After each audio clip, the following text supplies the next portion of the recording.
Before we begin, we would like to acknowledge the traditional custodians of the land in which we are based, the Gadigal people of the Eora Nation, and extend that respect to the elders past and present. Hello everyone, welcome back to the fourth episode of EWB UNSW's Inspire podcast series for 2021, where we set out to inspire and share the humanization of engineering through what is known as humanitarian engineering, essentially engineering for humanity. I'm Ifra, currently a third-year civil engineering student and EWB project team coordinator at UNSW. Today, I am joined by a STEM superstar, podcast producer for Engineers Australia, director of Ramaley Media, and someone I've personally been incredibly fortunate to know as program director for Warren Center's Humanitarian Innovation Awards program, to which I was actually a participant this year for the Humanitarian Innovation Hackathon. As exciting as it all sounds, this is just a glimpse into today's guest.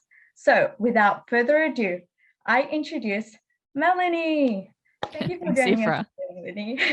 Thanks for that great intro. Would you like to introduce yourself and let everyone know what is it that you do? Because I just scratched the surface. Yeah, although you did cover off a lot of the main points. So at the heart of everything, I'm a project manager. That's what I do, and that's what I bring to a lot of the tasks that I work on. I bring project management skills to it. So from that perspective, I run a lot of podcasts. There's I think about 4 or 5 of them that I have up and running at the moment. And I put most of those under my umbrella company, Ramaley Media, which is basically a STEM specialist agency that runs events or that runs podcasts, that creates any sort of project-related activities that are STEM-related. That's what Ramaley Media does. But I do project production I did do it for Engineers Australia. So I started off my first podcast and I sold it to EA. And it was all about engineering heroes and talking to engineers from around the world and things like that about what they do. So that's I do a mixture of project work and live events and podcasts, and it's all related to STEM area, really. I kind of call myself a STEM advocate for that reason, because it's a bit hard to pin down to one thing. Yeah, for sure. That's why I was incredibly fascinated. You've got everything going on, and I think you've also mentioned you're a master juggler of life, and I was like, I am. Yeah, so I want to backtrack and start from the beginning in what actually encouraged you to deep dive into STEM, particularly the humanitarian space, to now becoming, as you said, a huge enthusiast and advocate for it. And now that you have Ramaley Media up and running, so what sort of led to all that? So I'm actually from the STEM area. My uni degree is in the science area, but the geosciences and stuff. But my work experience for over 20 years was in the technology space. So I spent 20 years very heavily rolling out technology to global corporations and things like that. And I had no idea about what STEM was. Actually, from my research, STEM only came into existence in 2001. So I'm not surprised, going through school and all that, STEM wasn't a thing. But then when I started my first podcast in 2018, and that was called, at that time, it was called Be With an Engineer, but I changed it a year later to Engineering Heroes. And that actually opened the world of STEM to me. For the first time, I really understood what that meant, which is crazy. Like, it had been around for a long time, but from my understanding, I had no idea that I actually worked in STEM. So I kind of started gravitating to finding out what STEM was all about. And one of the first interviews I did was with a lady called Mary Stewart. She's an engineer for energetics, and she was the first person that opened my eyes to the issues of gender in STEM or in engineering, and made me realize that there's a lot going on that could be improved upon in that space. And STEM itself was such an important area for the world that we are now finding ourselves living in, going through the fourth industrial revolution and such. And I just became really passionate that I wanted to help communicate out to the wider audience about the importance of STEM and what role it has. And I actually changed my jobs and ended up working for the Warren Center.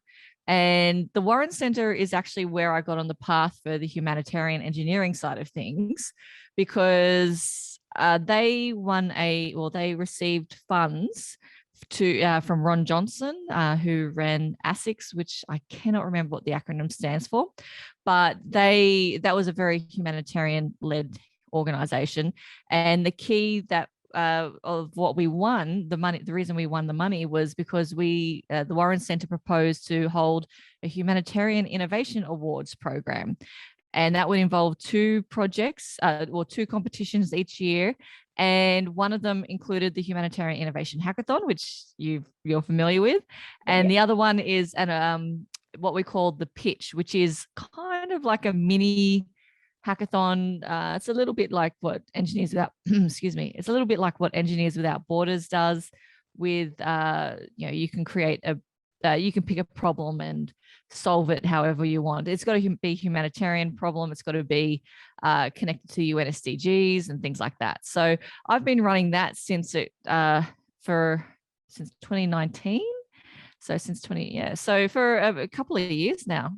I've been sort of evolving that program to what it is today, and hopefully making it bigger and better every year, and learning. And it's really fascinating, this space. Yeah, for sure. Also, this is a shout out for everyone to definitely jump on board if you can with the Humanitarian Innovation Hackathon, as well as the other components that come under the Innovation Awards, because I know for myself, it was really, I think, my first time actually seeing what it means to step into that space. That's awesome. Yeah, we see, humanitarian engineering, humanitarian space, but sometimes it's very hard to, see what that's all about, and it becomes really abstract. It's just this idea. So and that's one of the great things about the hackathon, which takes place, for those listening, in July every year. But that's one of the beauties of the hackathon, is that we deliver real world problems, and we support you with mentors, and you actually have to you actually have to create a solution. And the aim of that hackathon, actually, or the aim of the whole program, is not so much what you deliver. The aim is to make you aware, as a university student of Australia, what your university degree can bring to the wider global population. So what you were talking about just then about implementing, that's just music to my ears, because it's like, tick, that's exactly what we wanted to achieve. Love that. Also, one point which was incredible about how you were mentioning your journey with the podcast. From the podcast that you do host and co-host, which are many, one that I particularly found interesting and caught my attention was the Idea Evolution podcast, which was geared towards children. For me personally, it was the first time seeing a podcast, let alone a STEM-focused podcast, geared towards children. So I really wanted to ask, what was the aha or the light bulb moment for you that led to, hey, we should have a podcast STEM related for children, and whether you could speak to the importance of fostering that curiosity within children from a young space, and what you think that might lead to in terms of shifts in conversations around STEM in the future, let's say, by starting from a young age. So Idea Evolution, I did that in partnership with a friend of mine, Rachel, and it probably stems back a little bit before when we launched, which was around December of 2019. It probably started off at International Women's Day in March of 2019, when my kids' school, so I've got 3 kids all in primary school, they were, the P&F were asking for parents to talk about gender balance at an assembly on International Women's Day. And at that stage, I was thick into the side of STEM advocacy and promoting that. And so I put my hand up, and they said, okay, great, 1 minute. yeah, 1 minute, just a quick talk. And I'm like, okay, fine. So I'm getting all nervous, and I kind of emailed them the night before going, I can't get it down under 5. And they said, do you know what? That's okay. You're the only one who put their hand up. And I'm like, are you kidding me? This is a school of a couple of hundred kids, which is about 1,000 parents. And I'm literally the only one who wants to stand up and talk about International Women's Day and gender equality and stuff. And I'm like, I'm going to own this. And I spoke, and I probably went over about 6 minutes, but I loved it. It was such a buzz. And I, even to this day, like 3 years later, I'll have parents that I don't know who were at that assembly come up to me and go, oh, I remember you. You spoke to us about STEM and you opened our eyes. And so I got a lot of feedback even immediately after that 5-minute talk with the kids. And that in March, that got my brain humming going, I need to do more. I had the podcast there for adults, but my background is science. I did a science degree, but I also did a diploma of education, but from K to adult. And I kind of wanted to get into that junior area and help educate my children in that space, and just build upon the conversations that I was having.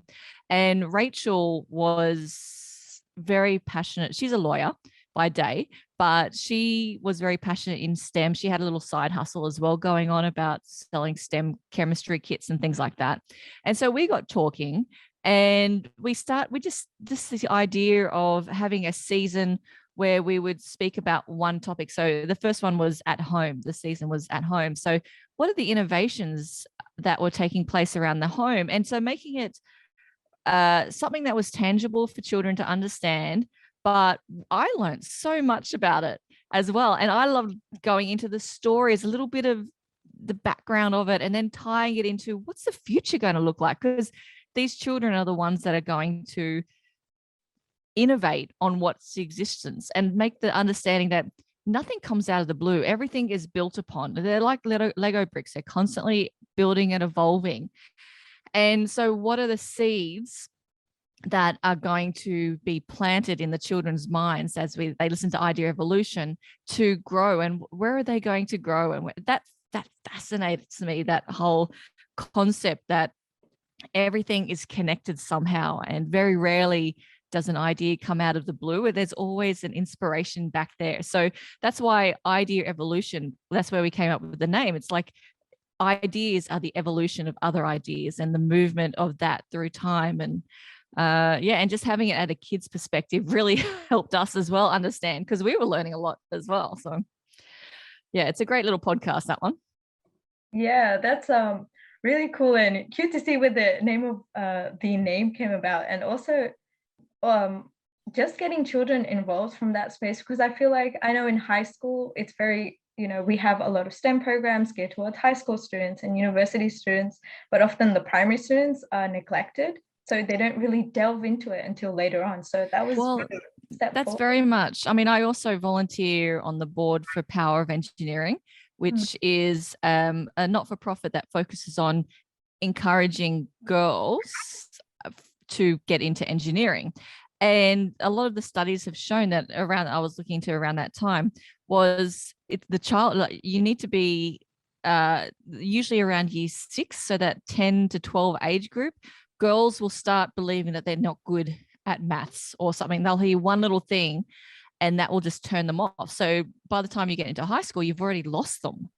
And so I kind of wanted to go a bit earlier. And this is where my dip ed came in a little bit, that I wanted to start inspiring the children, the 6 to 10-year-olds in that space, to go, hey, this is a fascinating space, and not just go where your bliss goes, and follow those sort of dreams, even through high school when there are naysayers. So I kind of wanted to build up that foundation in the children, so that it's actually the STEM area, which has less people in it or less women in it, has actually a lot more people to join in, because they're not lost at that 10-year-old age. Yeah, for sure. And also, I'm sure everyone knows that the early years are very formative in terms of like perspectives, and just having that perspective very early on, as you mentioned, is super crucial for what happens later on, because you might lose them. And it's like, oh, it's kind of, getting a bit late. We should have introduced it earlier on. So that's incredible. I did want to touch on the gender disparity and the other some of challenges later on, but for now, I did introduce it in the beginning, but I wanted to pass it to you to answer. What do you say humanitarian engineering or innovation, humanitarian innovation is all about, and why is it vital? So humanitarian innovation is vital to society because we're constantly evolving. We are constantly evolving and changing and adapting. And the innovations that are taking place can be very first world centered, like the iPhones and all that sort of stuff.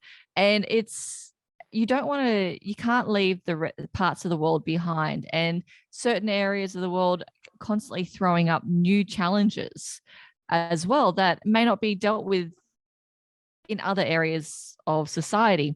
So by having humanitarian engineering, it's actually putting the human at the front of engineering and not counting it, not saying that this is engineering for just one single section. This is actually engineering right at the human side. And a lot of the humanitarian engineering that I've seen, such as Engineers Without Borders or Redar, or even through the hackathon, it's the key here is the innovation, because you can come up with an idea, and this is again back to idea evolution. It's you have this core idea and you have to build upon it. So humanitarian innovation is not, I kind of use it interchangeably, which I probably shouldn't, but I find humanitarian engineering is, that problem solving of a situation that is affecting an area of humanity. Whereas innovation is possibly using that technology in a new and exciting way. And so those two kind of merge a little bit for me, because problem solving and taking technology and moving it all around and things like that are quite connected. But humanitarian innovation is so important because we don't want to leave anyone behind in this world. And by focusing on getting people to a similar level, that's very much what the UN SDGs are all about. So the United Nations Sustainable Development Goals are really all about bringing up everybody so that they're at a similar level, or that they're not being left behind. And humanitarian innovation or humanitarian engineering is key to achieving those goals. So I think it's a very important area, and I think it's one of those areas that is so tangible in their results, in that you can actually see where you're making improvements. So a lot of engineers, I'm just going to say your traditional engineers, like people who are building bridges or roads in Sydney, for instance, they'll see that they're just building a bridge to expand that road and move more cars from A to B. But if you build a bridge somewhere that is in a third world country, or who needs those sort of extra help, then you can see the tangible impact that your engineering or your innovation is bringing to that society. And so I find that it's such a rewarding area, and it's so needed really in this area. So that's why I love the Humanitarian Innovation Awards, is because it's not about what the solution is, because those solutions there's a lot involved in that. It's all about people realizing how important their degree is in actually helping these areas of society. So yeah. Yeah. Oh, thank you for that. That was a lovely little inspirational speech over there. And also, as you mentioned, incredibly powerful. It's really being intentional, as you know, before, being intentional with the work that you do for a purpose, right? And it reminds me, I'll just mention it, of a story of a family in Haiti where they had to cross a river basically to get to school. The children had to cross a river to get to school, to get to medical supplies, all of that. And, people have passed away just because there was not a bridge there. Yeah, and exactly. out of necessity, they need to get to school. They need to reach medical supplies. So the story I've listened to was a mother that had to tend to a sick daughter, but the medical supplies were on the other side, and unfortunately passed away because there was no means of transport, which later on a bridge was built. But it's stories like these that make you ground you and realize hey, we have to be really intentional with the work that we do. And, really, it's serving humanity at the end of the day. Yeah, it's taking something that your skills Mm. and being able to directly serve humanity and building on those UN SDGs and delivering to the world some great advancements and things like that. So yeah, And I find it such an important. And it's very vast with how much that can be done, because with the SDGs, there is just so much to do and so much, that's being pushed towards doing. So definitely something that's not, oh, hey, it's already full, I don't have to do anything, everyone's taken care of that. Definitely something to get involved with.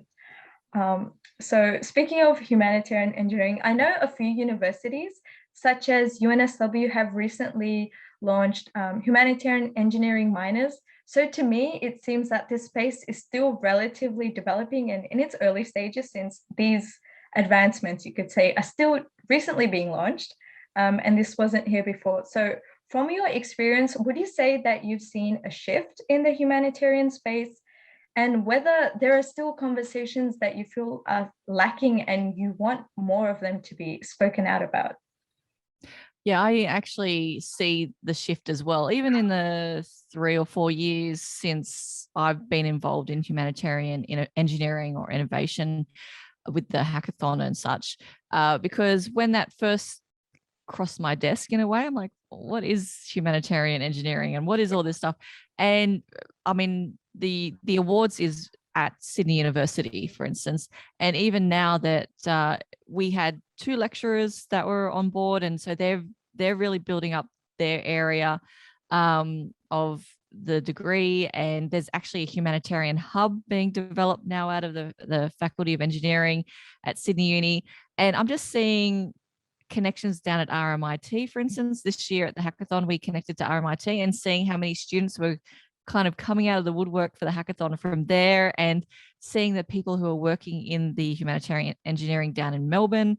And I'm just curious to see where this is going, because a lot of people, especially in the engineering area, they want to help society, and humanitarian engineering gives them that access that helps them, that they can directly help some areas of society. And it's just really growing. There's a real groundswell. It's almost like people have always wanted to do good and to help areas, but now that we've got maybe a label, or now that we've got that humanitarian engineering banner, it's actually focusing people's attention that, hey, come in here, come and do this activity, connect with Engineers Without Borders or such, and you can actually make a tangible difference in the world. So that's becoming a lot more popular now, I think.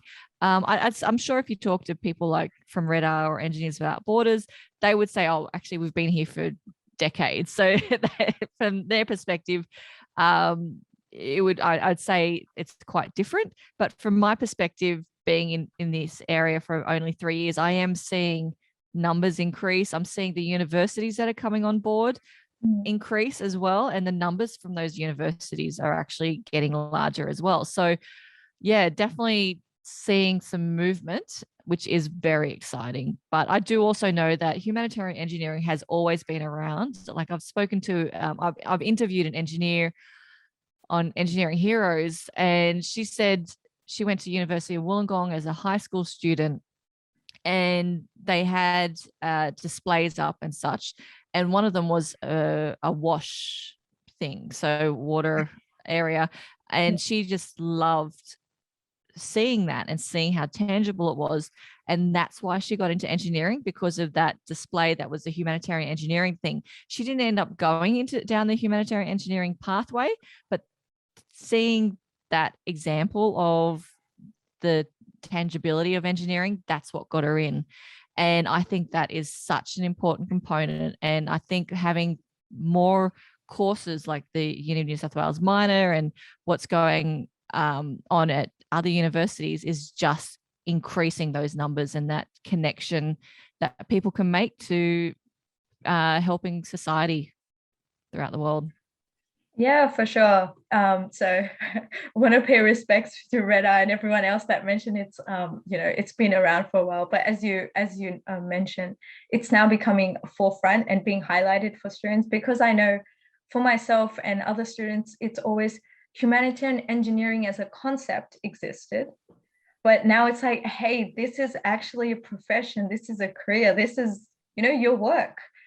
By seeing that miners come in and hearing talks from people like, hey, we're in this field, we're doing some incredible work, this isn't just you can do this on the side, this is actual career work and profession. I do have to wonder as well, the so the United Nations Sustainable Development Goals, they were built upon the millennial goals. And so they've always been, there's been a movement. I actually did a great podcast on Idea Evolution about the development of this thing. And I discovered that the UN SDGs are really a great marketing tool, if you will, in promoting, hey, we've got these problems, align yourself to one of these goals to do work. So it's really helping move society in the direction of improvement. So I think maybe there's a tie in there as well with what a great job the UN have done with the UN SDGs and that movement towards a focus on humanitarian engineering. I think there might be a tie there, I think.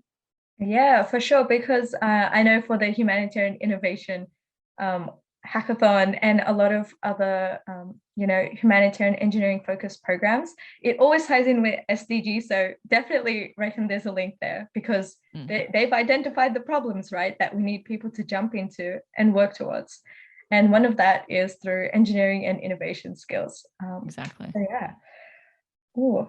Okay, so now we've deep dived into what humanitarian engineering is all about, some of your podcasts and insights into what led into it. I wanted to sort of shift to dispelling some myths, busting some myths people might have about STEM, particularly university students or high school students that might be considering going into that field. I know a lot of people view STEM as this very challenging and hard and difficult field to enter. What would you say to the people that hold this belief, and whether you have, some golden nuggets or pieces of advice for anyone that might be considering the field? I think at the end of the day, you need to follow, and this will tie into, I'm sure, other questions, but you need to follow your bliss. You need to follow what you enjoy. And life is freaking hard. So don't not do something just because it's hard. Is that too negative? So No, just no, no. Just need a reality check. That's all good. That's right. And so it's just because it's hard doesn't mean it's not worthwhile and it won't bring you joy, because things do get easier as you progress. And at the end of the day, you need to do things that you enjoy. And if that leads you down the path of STEM or a component of it, then I would say embrace that, because there's so much nowadays there's so much support and encouragement in this area, and it really is an evolving area that you can really make a difference to any component of society by going into STEM. So don't be put off, follow your heart, and you can change the world in this space. Yeah, for sure. So definitely big reality check. And I hope everyone takes that on board and really takes a good look at themselves, because obviously, as you mentioned, life is hard. Nothing comes easy, right? Nothing comes easy. Yeah. And the things that come easy, you don't tend to value. Oh, there we go. Quote that. Soundbite that. Yeah. However, of course, there will be challenges, as with any other fields. And I know you've been very vocal in expressing some of the challenges that comes to the engineering space, such as the gender disproportion.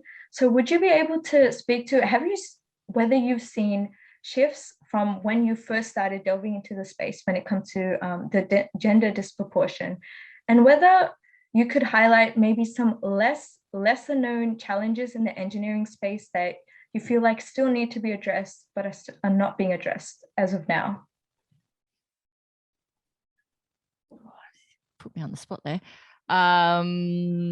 because gender is one of the big ones that a lot of focus, and I have actually enjoyed seeing the change that's been taking place. Like even at the Warren Center, when I first joined, to like 2-3 years later, we made a point of making sure all our panels speaking was 50-50 male female, and seeing a lot of that happening, and seeing the way that International Women's Day is being put on a great global scale, or great global stage and things like that. So I'm really enjoying seeing the advancement of the profile of women in that space. But if you wanted to go from the other side, from a different area, Engineering Heroes is actually a great case study, because there's hundreds of engineers that I've spoken to that every week spoke about a different topic.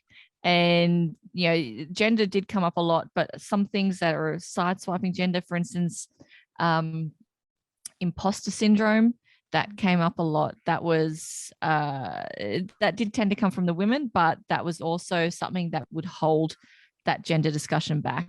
But one of the biggest moments that I had talking to all those engineers from Engineering Heroes was the argument that STEM should be STEAM. So the art, so having that creativity, that creative element within STEM, to me is really important, because that's where the innovation side of things comes. So it doesn't necessarily have to be art. It's that creative, that innovation, but having that umbrella of innovation and creativity and artistic expression, that is what really makes STEM so powerful.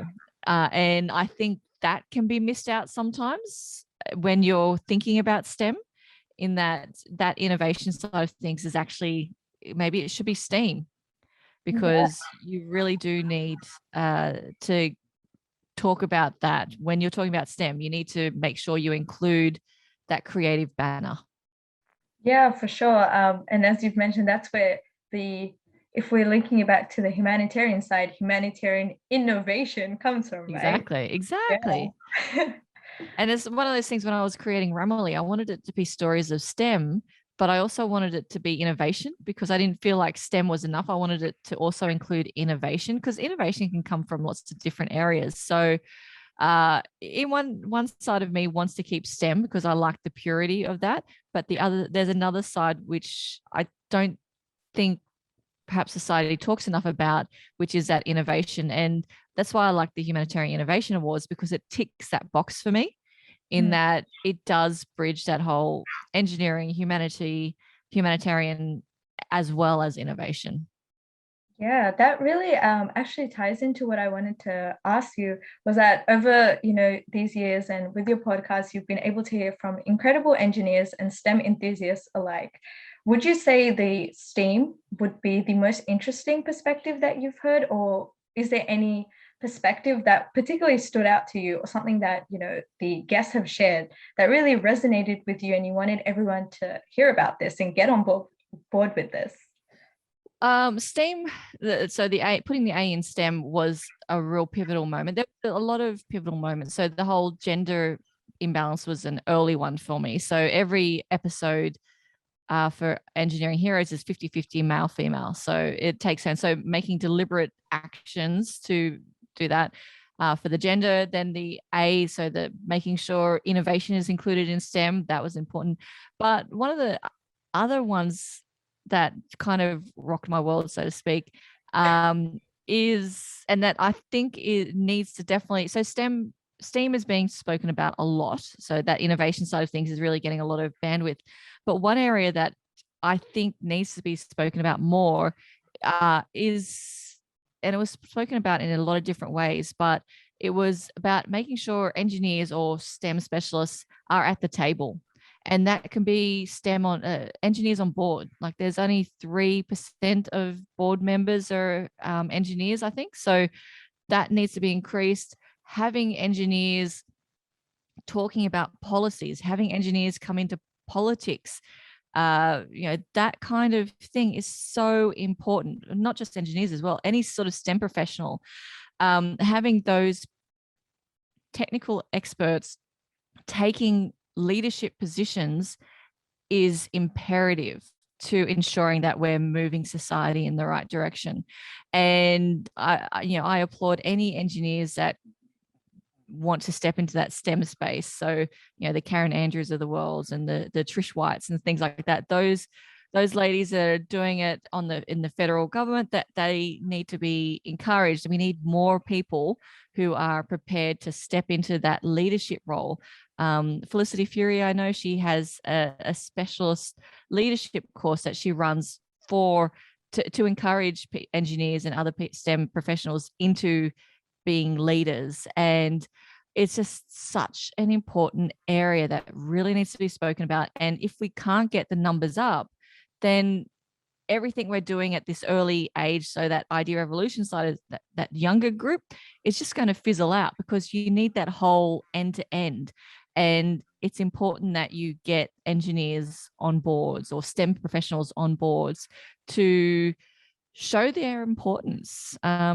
Like, even just as a personal experience, I volunteered as on my kids' P&F school board, and I've got a strong technical background. And if I hadn't have been there, my school, from a P&F community, we wouldn't have coped with COVID, because of I had to bring a lot of technical expertise to the group to actually get a lot of things online, to actually move across into, Zoom meetings and all that stuff that wasn't there. And if I hadn't have been on the board at that time, we actually wonder how much of the community would have survived to the point we are now.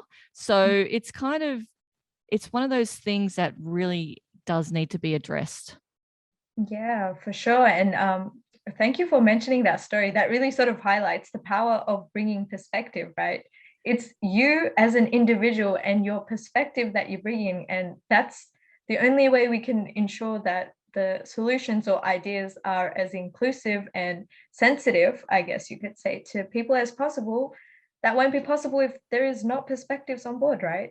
So, exactly. It really needs to be a lot of different perspectives. It can't just be the lawyers and the finance that are traditionally on those boards. You need to have the STEM perspective as well. And so that's one of the big things that's being missed out, I feel, at the moment.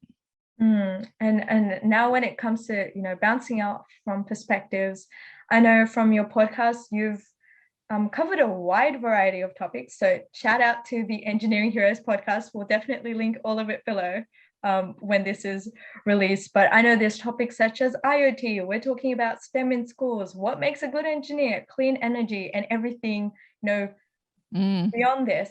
And so to everyone listening, what would you say to you are the most interesting future prospects when it comes to the STEM space? Now that you've heard so many exciting things, so many exciting perspectives, what is something that you're particularly keen for when it comes to the STEM space? You touched on it there about IoT, but the evolution of society. So I know my grandmother, who's 94, she has seen so much change in her years. Like, she still talks about, running water in the house and brushing her teeth with charcoal and a twig or something like that. And just the amount that she's seen in her lifetime. A lot of my technology expertise in the background was, a lot of the work I did was bringing new technology to how people work.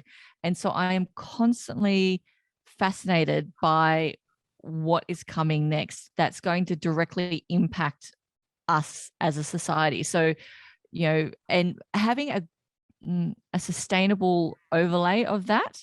So the washing machines were an incredible advancement in society, and the way that they changed the gender balance, and what they, the refrigerator as well was another example of how they brought gender balance to society. But that was to the detriment of the planet. And so I'm curious to see what STEM is going to bring to the next level. So we've still got that baseline of the fridge and the washing machine helping gender, but now we need to help the planet. And having that realization, having people actively working on those sort of topics and those sort of innovations is what I'm most excited about for the future. And that's what I love watching, to see how we needed to I'm going to say we needed to make mistakes, but they're not mistakes. Like, the car is not a mistake, but the car also had a positive and a negative impact on society and the planet. So what can the future bring there? So that's the space I love seeing. And that's a little bit what another one of my podcasts, STEMology, talks about. It's like, what's the current changes that are taking place in STEM that are going to impact the world around us, the way we live. And that's what I love seeing and hearing about, and getting into that area. Yeah, that's awesome. That's sort of like seeing the fusion, I guess you could say, between different aspects, right? We're talking about technology, we're talking about the planet. It's not exclusive to one or the other. And that's, I guess, the cool part of engineering and innovation, is everything that you've also mentioned, everything is interlinked, which is so exciting to see. It is. It's exciting and daunting at the same time, because you think some technology is going to be brilliant, and then 10, 20 years later you go, oh geez, we just created a massive hole in the ozone layer. Oh dear. Yeah, that sort of stuff. And so there's always repairs, so you can never stop innovating, and you can never stop evolving this technology. And the world wears different lenses at different times. So you've got the Industrial Revolution, which was all about uplifting the power of people.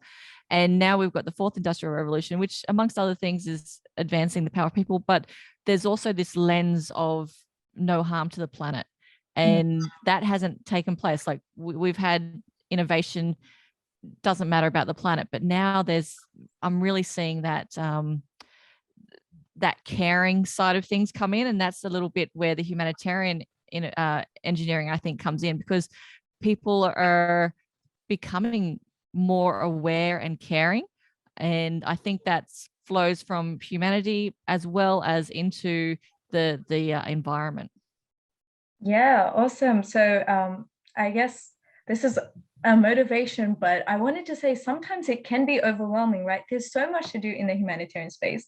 It's exciting, but as you've also mentioned, it can be daunting, because you're like, where do I begin? So I wanted to ask you, when it comes to this idea of aligning career with purpose, in your opinion, what is, aligning your career with your purpose look and feel like, and how do students, how can they really jump on board and get started and trying to find, where is that fusion, where is that mix? Because often it's career is separate, your purpose is separate. We can do purpose as a hobby, but career is career. It's a separate thing. So how do we get started on that?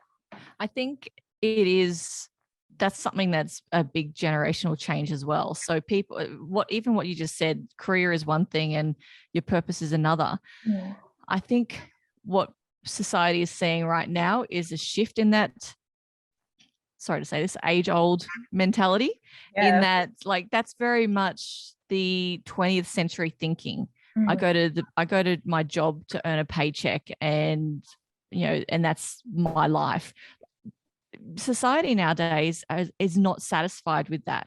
You need to follow your passions, and that's what's going to lead you to a fulfilling career. I think that there's a number of avenues in this area. So one, the jobs of my kids, like my 11-year-old, she's not going to, there are going to be jobs there that don't exist today. So how could she train for that? She can't. She needs to follow her passion and do what she loves, and she might end up falling into those things.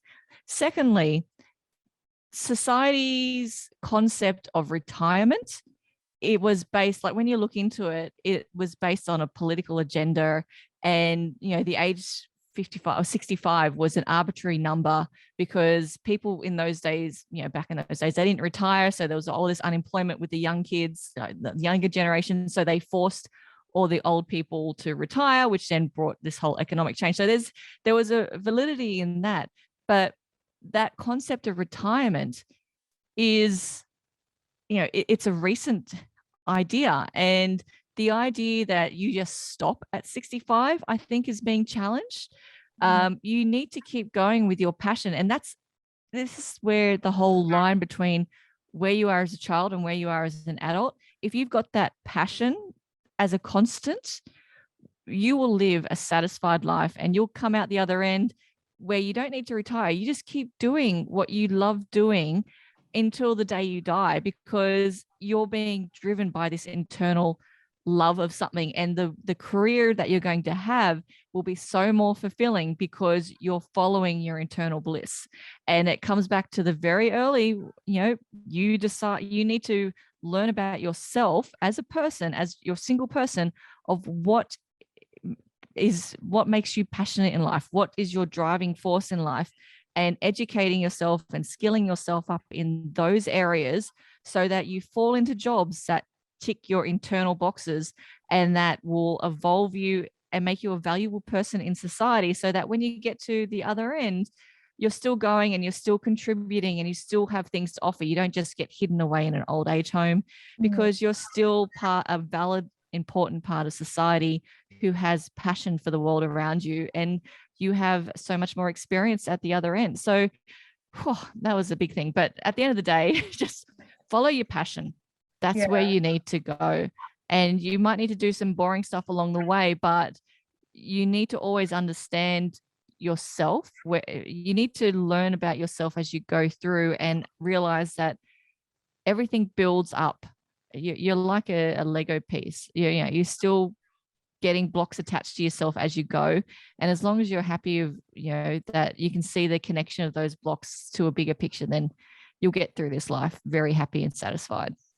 Yeah, for sure. Forever a student and contributor in life, I guess. Yes, that's right. Yeah, which is, as you've mentioned, it's really incredible seeing that shift. And what also helps, like to add on, is hearing from different perspectives. Like for personal book recommendation was Michelle Obama's biography, like her book, Becoming. You get to see what it means to grapple with this idea of merging, your purpose in the work that you do. And as you mentioned, it's age old. Like we need to let go of this idea that a career is completely separate to your purpose. It's that it's supposed to be what drives your work, right? Your purpose and what your intention drives your work. So putting in the work to really sit down, hear perspectives, and not messing around, but deep diving into different things and seeing what really speaks to you.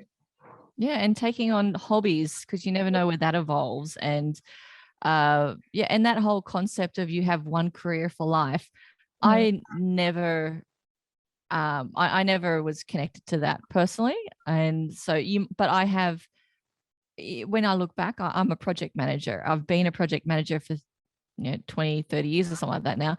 And actually, no, it can't be 30 years because I'm not that old. But I've been a project manager, but that's been my passion, to bring order to chaos. That's what my passion. And I do that for different jobs and different areas and different segments. So I use that one baseline, that one single thread across everything I do.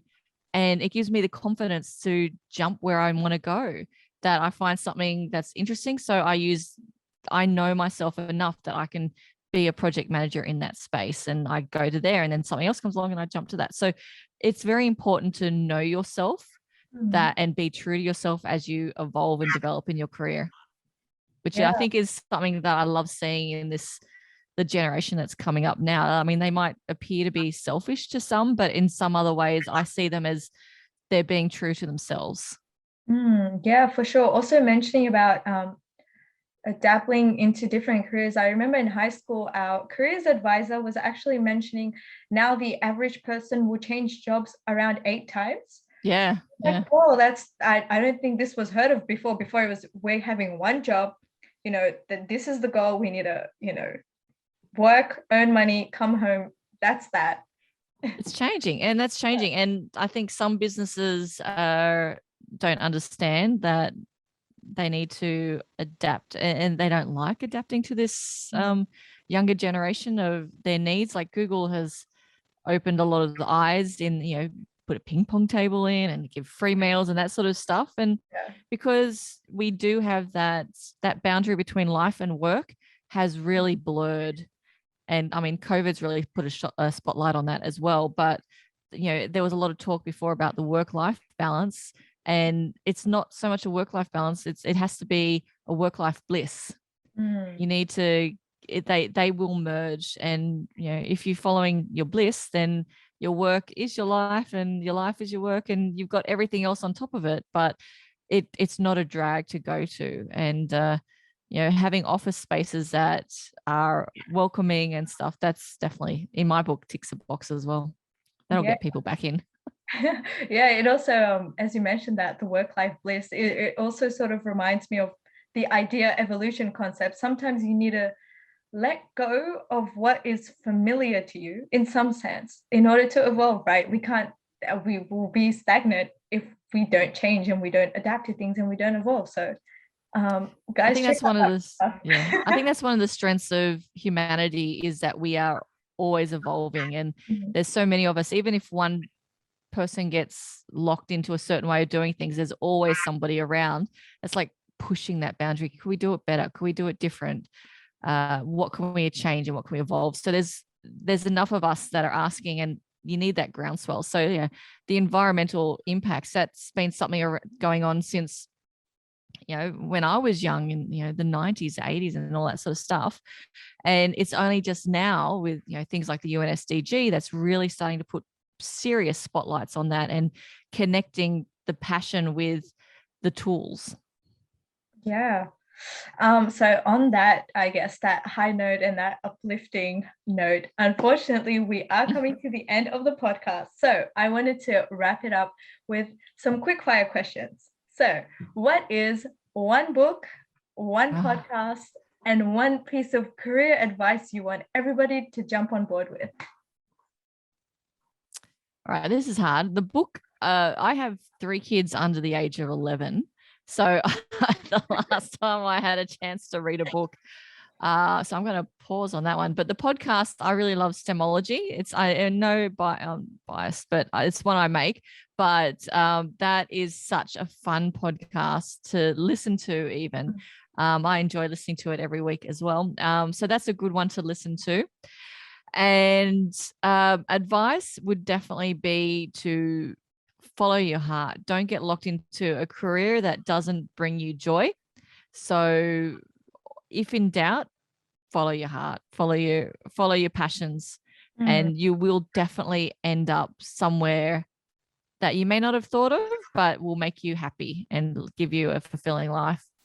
Yeah. Maybe we could change it. What would you say is maybe a resource? Like, I know you've mentioned a lot of incredible people have leadership courses.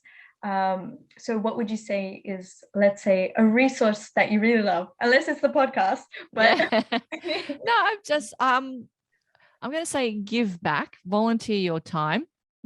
So go on those, take an opportunity to get exposure to not-for-profits, volunteer for board positions.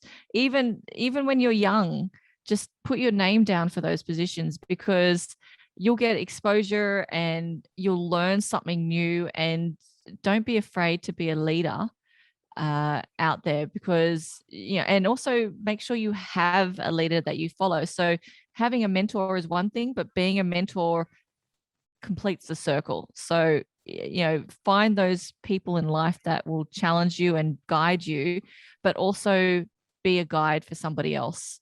So complete that circle. And even if you're at uni, put yourself down for leadership roles, because I'm going to assume your listenership are STEM related. So they're the people that I want to see lead our society forward. And you can't do that without the experience, and do it while you're young, because that will only build up to bigger and greater things.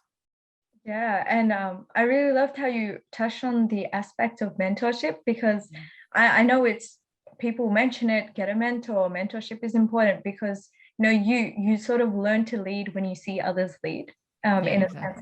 So it's incredibly powerful. And I just wanted to throwback to the Humanitarian Innovation Hackathon was, I think, the first time for me where I had one of the fewer times, I guess you could say, where I got to be exposed to a mentor, because we did have a mentor. And it was basically what changed the entire course of my team's project, because I remember there was a time where I broke down and I was like, hey, I just need some help. And my mentor was so incredible, scheduled a call with me, talked it out with me. And that is the sole reason where I got back up and I was like, okay, I'm going to do this, because I was feeling overwhelmed. And our team came in, one of the top 10, which is beyond, I'm so beyond proud of that. And it was all to mentorship. So kudos to that. And yeah. That is such a beautiful story. And I'm going to take that as well as promotion for next year, because the mentors is something that I fight hard for from the hackathon perspective, because it is such an important role. And as I said, one of my key deliverables of the Humanitarian Innovation Hackathon is that connection with, you can do something with your university degree more than just what you expect. So you can help change society. And the mentors are a key element in delivering that mental change. So thanks for adding that little bit. I love that. I'm going to take that as well. No worries. More promotional material, guys. Sign up for it for next year. That's right. Yeah. So, well, with that, thank you so much for joining me today, Melanie. I hope everyone here enjoyed tuning in as much as I enjoyed recording this with you. But of course, we won't leave everybody hanging. We'll be linking all of Melanie's podcasts and projects and some incredible resources in the description. But until then, bye, everyone. Bye. Bye. Thanks for having me.